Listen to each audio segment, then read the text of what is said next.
2008 and 2012, Barack Obama won the White House on the strength of a broad, diverse coalition of voters, many of whom voted early.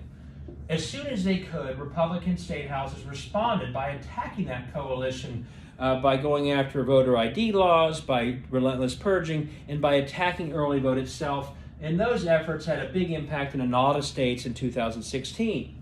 2011, a number of states began attacking unions and collective bargaining. In Ohio, they included police and fire unions in those attacks. In Wisconsin, they didn't. Wisconsin's effort succeeded. Ohio's effort failed miserably. Going forward, states learn that lesson, and when they attack collective bargaining, they leave out those unions, and they usually succeeded. 2015 to 20.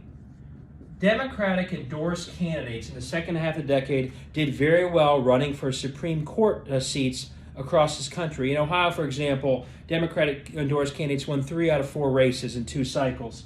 What do Republican state houses do? They start changing the rules of how you elect Supreme Court justices to make it more difficult for these candidates to win. In North Carolina, that's already succeeded. And finally, in 2020, amid the pandemic, many voters wanted to vote safely using drop boxes. It turns out those were predominantly voters of color, predominantly Joe Biden voters. What are state houses doing? They're attacking the use of drop boxes, banning them, making them more difficult, less convenient, and they're doing that as we speak.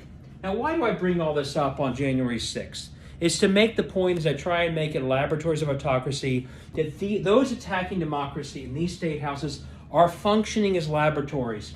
Every one of these, like January 6th, was a failure for them. But they learned from that failure, they learned from their mistakes and corrected for them as quickly as they could. And that's what's happening right now when it comes to the failure of January 6th. They know it was too late in the game. They know it was too chaotic, too ugly, too illegitimate. And so they're working right now through states to correct for all those problems so the next time they won't have to attack a building at all. We have to commit ourselves on this day to take on these efforts, not in a few years, but right now, every single day, and stop them.